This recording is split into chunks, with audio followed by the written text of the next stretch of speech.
বাচ্চা সাহসও থাকে, বাচ্চা থাকে মামা থাকে, এইভাবে থাকতো বাচ্চাগুলো।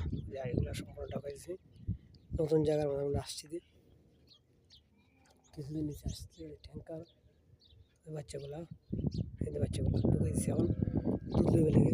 এই দেখেন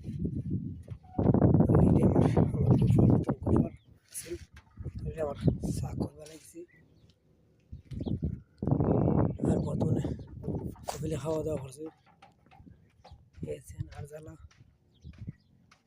এই বর্তমানে আর জ্বালা এগুলি আমরা লরি, এগুলি আমার আর জ্বালা যেন করে বসার জন্য আর জ্বালা বানাইছি আমরা। বসার আর জ্বালা, বসার আর জ্বালা এটা কপিলে আজকে কপিলে আছে ঘুমাই দিছি এবং গাড়ি ঘুমাইছে দেখে